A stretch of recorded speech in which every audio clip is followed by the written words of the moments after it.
Muy buenas tardes y bienvenidos a la primera sesión del ciclo Protección 2023 de Segurcaixa Adeslas. Un encuentro en el que siempre intentamos dar respuesta a alguna de sus principales inquietudes y dudas. En este caso hoy en torno a algo tan importante como es la movilidad. Hoy nos encontramos en un lugar emblemático de Barcelona, Tech Barcelona, que está considerado por Forbes como uno de los 5 hubs más importantes del mundo. Les explico porque estamos en la sede de Payment Innovation Hub, que es una joint venture de varios partners, entre ellos CaixaBank, y juntos están explorando soluciones innovadoras para facilitar la mejor movilidad posible. La cuestión en este caso es cómo nos movemos por la vida, cómo se mueven por la vida, qué opciones son las que con más frecuencia eligen o les gustaría elegir. Para ello vamos a contar con una de las personas al que vamos a saludar enseguida que más sabe de eso. Antes les invito a que a través del chat nos vayan formulando desde ya sus preguntas a las que vamos a ir intentando dar respuesta al máximo número posible a través de nuestras redes sociales. Y les decía que nos acompaña un hombre que de esto sabe muchísimo. Él es ingeniero industrial, tiene más de 15 años de experiencia tanto en el sector aeroespacial como de la automoción y está especializado en automóviles eléctricos. Ángel Suárez. Hola Marta, ¿qué tal? ¿Cómo estás? Muchas gracias por invitarme de nuevo. Bueno, gracias por acompañarnos y sobre todo, y muy importante, vamos a aprender cómo nos estamos moviendo desde ya, mirando a un futuro que desde luego es ya muy inmediato. Apasionante. Venga, vamos.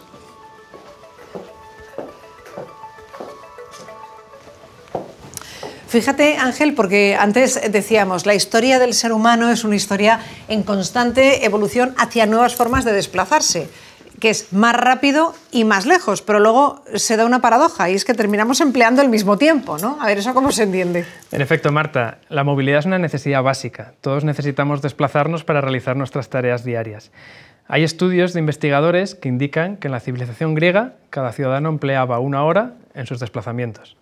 El siglo pasado mi abuelo cubría con su bicicleta 15 kilómetros ida y vuelta desde su casa hasta su puesto de trabajo, empleando 1 hora para ello, que es el mismo tiempo que utilizo hoy en día, en mi caso desplazándome en coche, para cubrir 70 kilómetros diarios. Si miramos al futuro, yo me apostaría una pizza contigo a que las necesidades de movilidad de nuestros nietos no diferirán en exceso. Eso sí, será una movilidad más sostenible y más limpia. Claro, es que ese aspecto es muy importante porque al final movernos, desplazarnos son actividades diarias que hacemos todos cada día y superando también diferentes molestias, como por ejemplo, pues bueno, algo de lo que hemos hablado tanto y tanto nos preocupa, como es la congestión del tráfico, la contaminación. A todos nos gustaría poder evitar eso. Yo entiendo y supongo que las investigaciones ahora mismo se estará trabajando mucho en que esos avances de cara a la movilidad del futuro pues estén muy centrados ahí, ¿no? En efecto, tenemos la necesidad de evolucionar y cambiar las cosas, ¿no? Tenemos la obligación moral de descarbonizar el transporte. Y ese camino hacia una movilidad sostenible pues, se basará en 4 pilares fundamentales.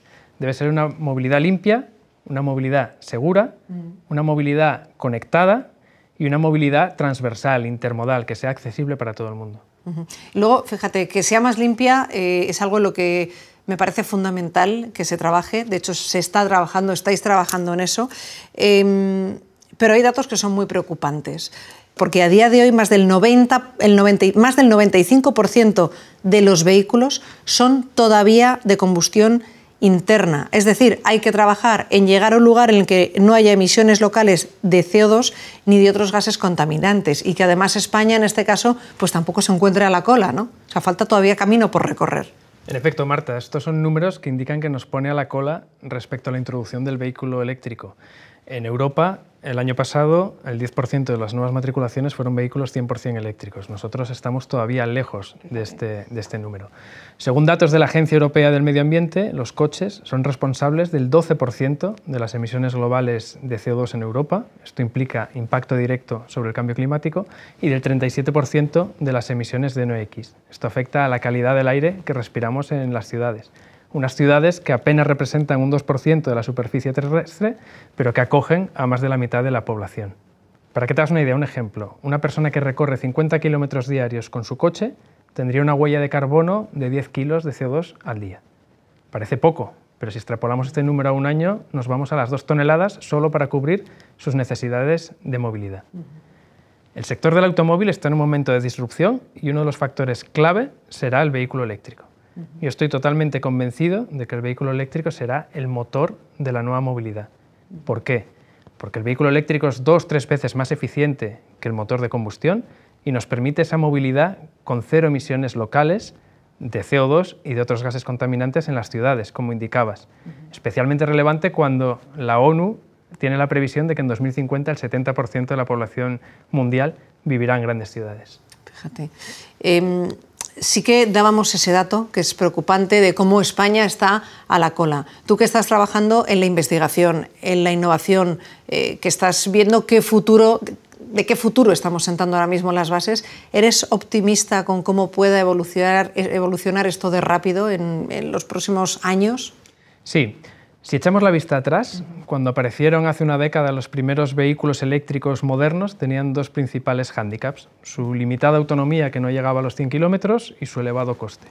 Hoy en día, sin embargo, ya tenemos una oferta muy amplia: berlinas, SUVs, utilitarios, que se adaptan a las necesidades de distintos tipos de clientes y ofrecen unas autonomías reales de 300-400 kilómetros.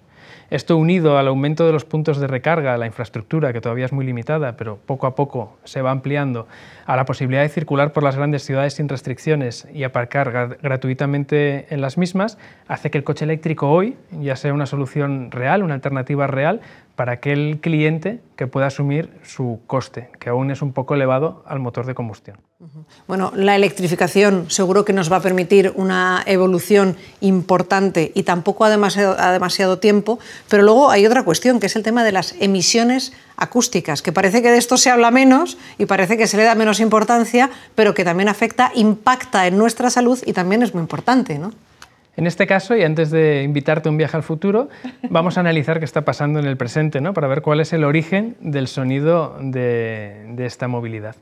Y para ello os voy a pedir que hagamos un viaje. Os voy a invitar a cerrar los ojos y a que os transportéis mentalmente a vuestra ciudad favorita. Situaros en una de sus arterias principales y traer a vuestra mente el sonido de esa movilidad.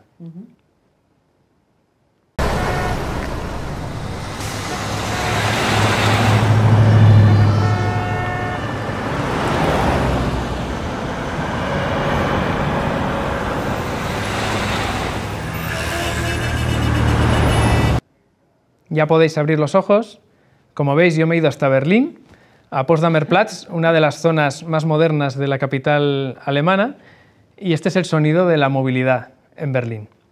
Identificamos 3 fuentes principales de este sonido. En primer lugar está el ruido de la rodadura, del contacto del neumático con el asfalto. En segundo lugar está el ruido del motor de combustión, del conjunto motopropulsor. Se oye algún claxon. La tercera fuente sería el ruido aerodinámico, la aeroacústica, derivada del choque entre el flujo de aire y el sólido, ¿no?, que representa el vehículo. En este caso, pues a velocidades de 50 km por hora, pues no sería muy relevante. Y estos niveles están muy por encima de los 53 decibelios que la Organización Mundial de la Salud recomienda como un nivel saludable. Cuando eliminamos la fuente de combustión, empezamos a oír sonidos que hoy pasan desapercibidos, como son nuestras pisadas. Si alguna vez has corrido una carrera popular como la San Silvestre, pues sabrás identificar de qué sonido estamos hablando. Pero es mucho mejor, Marta, si lo escuchamos directamente. Y gracias a los colegas de Widovers y Kling Klang Klong hemos podido eliminar la fuente del motor de combustión del sonido de la movilidad en Potsdamer Platz. Pues vamos a ver cómo suena o cómo no suena. Vamos a escuchar.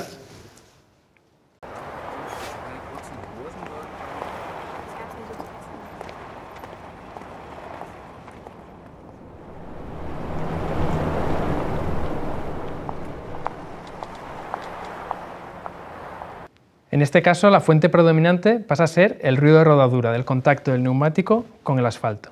Una de las características de este ruido es que a baja velocidad es difícilmente perceptible por los peatones, aumentaría el riesgo de accidente.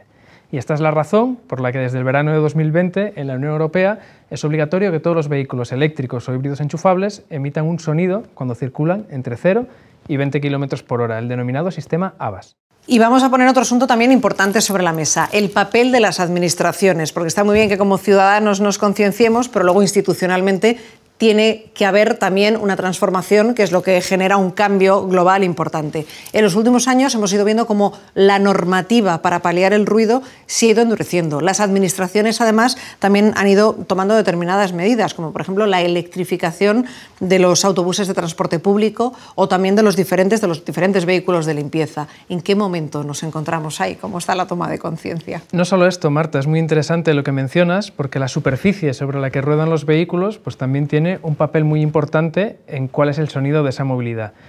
Una superficie con malas propiedades acústicas, como puede ser el cemento, tiene mucho más rebote de ese ruido, mientras que un asfalto más poroso o más elástico en el contacto con ese neumático absorbe el ruido, ¿no? Y en este sentido, pues la administración también juega un papel relevante en cuanto a lo que es la infraestructura de nuestras ciudades. Fíjate, Ángel, porque al final también hay una cosa que está clara, y es que además de la búsqueda de fuentes alternativas de energía, como el coche eléctrico, como el hidrógeno, por ejemplo, la transformación del sector del transporte pasa por alcanzar, y esto es muy importante porque esto suena como muy futurista, pero es que es muy real porque eso ya está aquí, por alcanzar una movilidad conectada e inteligente. Y en ese sentido ahí la tecnología es nuestra gran aliada. ¿De qué forma? Es correcto, la tecnología tiene que ser nuestra gran aliada para afianzar el segundo pilar de esa movilidad sostenible, que es tener una movilidad segura. Todos tenemos el derecho a movernos de una forma segura por la ciudad, especialmente aquellos más vulnerables, como son los peatones, los ciclistas o los motoristas. El ser humano es altamente impredecible. Y hoy en día los vehículos modernos incorporan una serie de sistemas que nos hacen que nuestra conducción sea más confortable y más segura. Hablamos de sistemas ABS de frenada, hablamos de control de estabilidad SP, asistentes de carril, detectores de fatiga, radares y sensores que son capaces de detectar no solo peatones, sino también ciclistas y motoristas.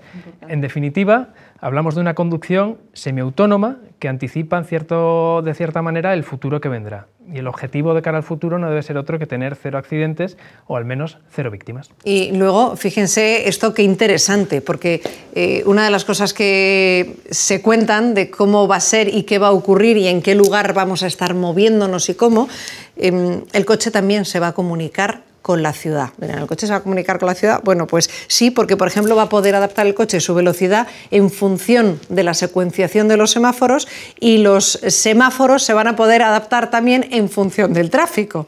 Es decir, ¿ahí cómo va a ser eso?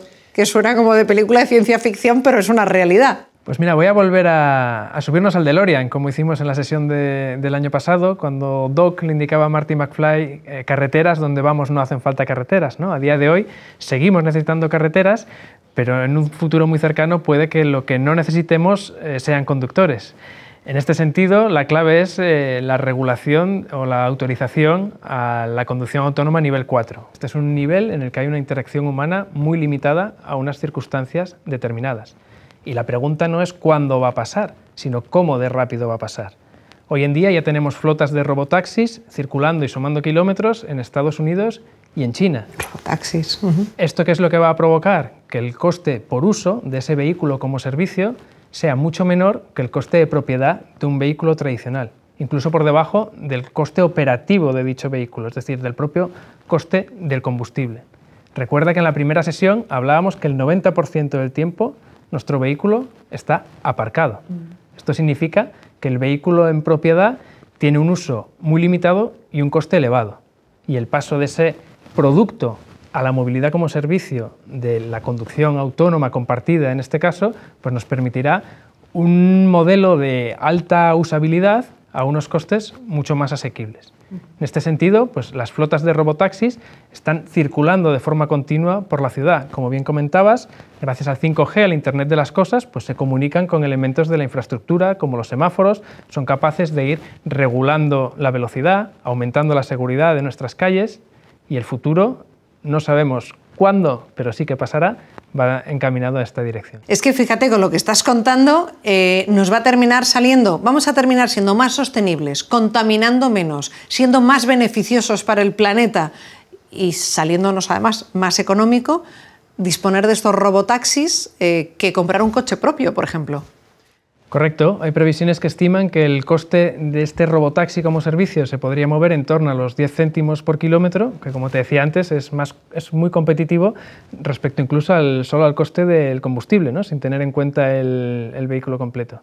Y luego todo esto hiperconectado, es decir, este coche está conectado con los semáforos, sabe cuándo se va a encender, cuándo no se va a encender, si hay más tráfico, si hay menos tráfico. Me surge una duda y un temor. Y es si no vamos a estar excesivamente controlados, es decir, si no se va a pisar el derecho también de nuestra propia intimidad. O sea, ahí hay una línea un poco fina que no sé eso cómo va a encajar, ¿no? Es lógico, nuevas tecnologías implican nuevos retos, claro, desde el punto de vista de la seguridad. Ante un accidente, ¿a quién pertenecen los datos de la centralita de ese coche? ¿Al usuario, al fabricante, a la compañía de seguros? Claro. Luego hablamos de la ciberseguridad, también básico para asegurar el flujo de datos entre el vehículo, con otros vehículos y con la infraestructura de la ciudad, como mencionas. Bueno, de hecho, hay algo tan importante ahí como es la inteligencia artificial. La tan de moda inteligencia artificial también genera dudas. Si yo programo una máquina, sé de lo que es capaz, pero cuando la máquina se programa a sí misma, pues quién sabe de qué es capaz, ¿no? En este sentido, el marco regulatorio y ético para la toma de decisiones de cara a accidentes, pues es otro de los retos a futuro que deberemos solventar. Y luego están las preguntas que nos tenemos que hacer cada uno de nosotros. Es decir, cuando hablamos del futuro de la movilidad, yo creo que no solo hay que pensar en tecnología, en inteligencia artificial, sino que tenemos que ponernos un espejo delante y ver ahí nuestra propia mentalidad, nuestra propia forma de movernos y respondernos a cuestiones como ¿qué me impulsa a moverme? ¿Cómo me muevo por la vida y de qué forma? ¿Con qué conciencia? ¿Con qué consciencia? ¿No? Eso también es importante, que cada uno se mire a sí mismo en su propio espejo. Y esto nos lleva al cuarto pilar de esa movilidad sostenible. Esa movilidad del futuro debe ser transversal, interconectada. Y esto no es un concepto nuevo. Yo voy a volver ahora 15 años atrás, cuando vivía en Alemania, cuál era mi rutina de desplazamiento diario. Yo utilizaba el metro, 3 paradas, estaba secuenciado con un tren de cercanías, 2 estaciones y llegaba a un parking de los que hay por el norte de Europa de bicicletas, donde cogía mi bicicleta para hacer los últimos metros o minutos que tenía hasta mi trabajo. ¿Y sabes cuánto tiempo necesitaba en cubrir mi necesidad de...? Sorpréndeme. 1 hora y 10 minutos aproximadamente. Y en este sentido es muy importante también el concepto de Design for All, el diseño para todos, para que todas las personas tengan la misma oportunidad de moverse por la ciudad en igualdad de oportunidades, incluso rompiendo esa brecha digital, ¿no? Para que las personas más mayores también tengan acceso a esas últimas novedades en movilidad. Me encanta ese concepto, Design for All, ¿no? Que pueda adaptarse también a lo que espera encontrar y a las necesidades que tenga al final cada uno. Vamos con las preguntas del público, si te parece. La primera que nos plantea es Anabel y te dice, cuando se habla de una conducción más eficiente, algunos lo interpretan como una conducción más lenta y más aburrida. ¿Qué es exactamente? Defínenos conducción eficiente. Bueno, para mí, una conducción eficiente es un modo de conducir de forma que aprovechemos al máximo la energía de la que disponemos, independientemente de cuál sea su origen. En este sentido es clave la anticipación. Si yo veo que a 300 metros tengo un semáforo que está en rojo, no tiene sentido que yo acelere. Levantaré el pie del acelerador y dejaré que el coche se vaya deteniendo.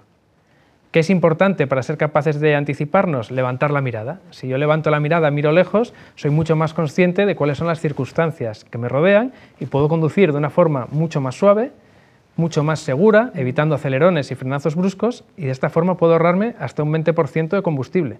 Lo que es un beneficio, no solo para mi bolsillo, sino también para el medio ambiente. Y para tu seguridad también. Y también para la seguridad. Sí. Siguiente de las cuestiones, la plantea Juan y te pregunta Ángel. El paso de peatones es uno de los puntos más críticos dentro de la movilidad urbana. Prácticamente pasamos por al menos uno, y es poco, cada día.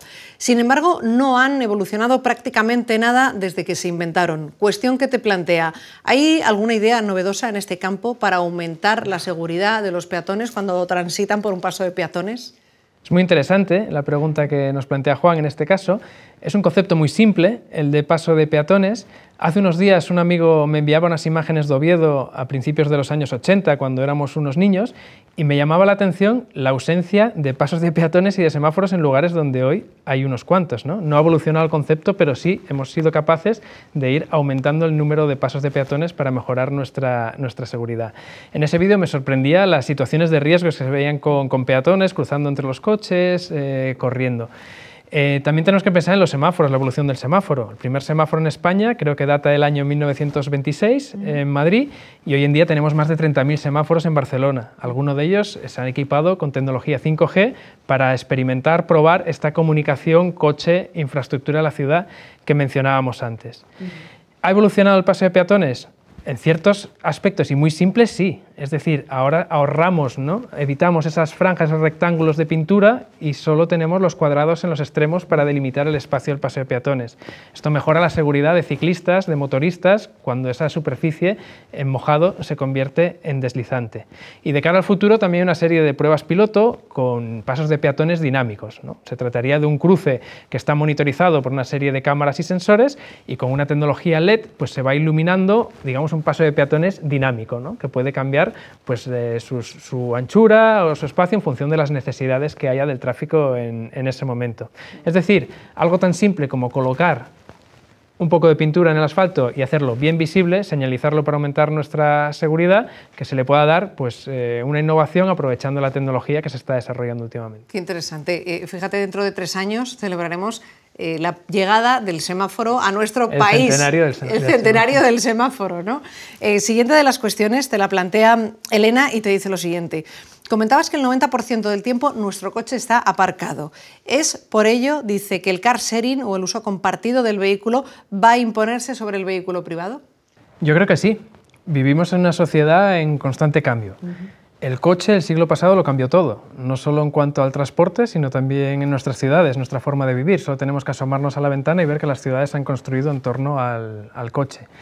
En este sentido, el smartphone también ha cambiado en cierta forma las reglas y ha hecho que el valor del coche o del vehículo privado se modifique. Esto solo tenemos que ver, pues la gente joven cada vez tiene menos interés en sacar el carnet de conducir. Y es que hay muchas de las funciones o de los aspectos que te solucionaba un coche antiguamente, por ejemplo para nuestros padres, que a día de hoy lo puedes conseguir con el teléfono móvil. Mi padre, por ejemplo, pues se iba con su primo en coche al pueblo a 20 kilómetros, a la verbena, para escuchar música y conocer gente o ligar.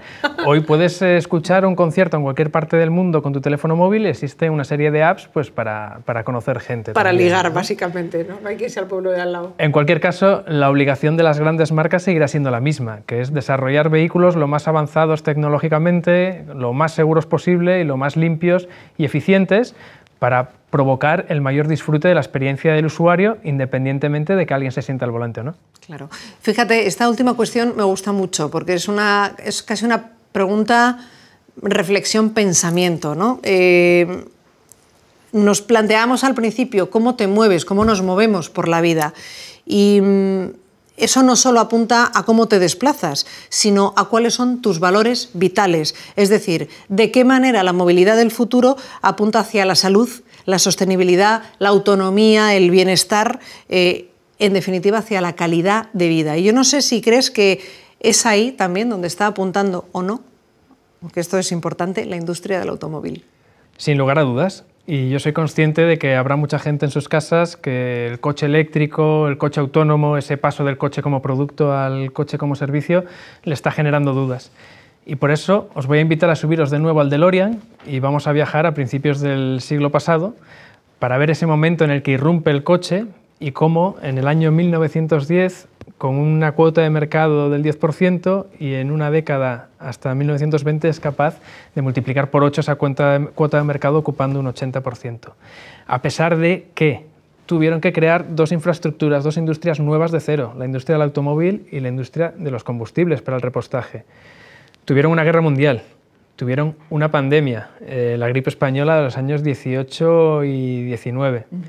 Y en este sentido, pues es uno de los éxitos del vehículo, del coche, ¿no? Esa libertad que nos permite, pues, para llevarnos fuera, entrar en contacto con la naturaleza, para visitar a nuestros seres queridos, para hacer deporte, en definitiva, pues para vivir grandes experiencias. Y en este sentido, pues se puede decir, pues, que el vehículo, la movilidad, nos aleja del sedentarismo y nos permite incorporar en nuestra vida, pues, hábitos más saludables. Fíjate, de aquello han pasado 123 años. Correcto.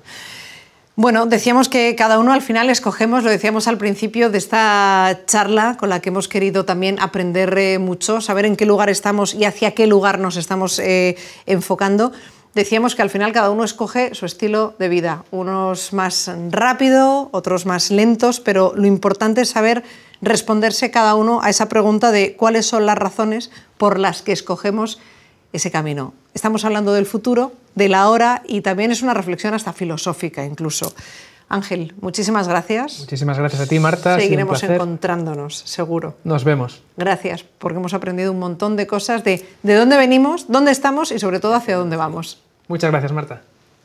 Muchísimas gracias a todos por estar ahí también conectados. Vamos a seguir intentando dar respuesta a todas las preguntas que nos habéis planteado a través de nuestras diferentes redes sociales, a través de Instagram, de LinkedIn y de Facebook. Y también muchas gracias a Payment Innovation Hub por habernos acogido hoy en estas instalaciones históricas y emblemáticas en el corazón de Barcelona y que además sin duda nos han ayudado a encontrar respuestas y a inspirarnos para proyectarnos hacia ese futuro que ahora mismo seguimos escribiendo. En mayo, ya les adelanto, vamos a celebrar una nueva sesión, también importante e interesantísima, donde vamos a descubrir otra parte fundamental para una vida sana y para una vida equilibrada, la influencia del interiorismo, de cómo decoramos nuestras casas en nuestro estado de ánimo. Y les vamos a contar trucos fundamentales para hacer de nuestros hogares saludables. Así que les recomiendo que nos acompañen y no se lo pierdan. Será en mayo.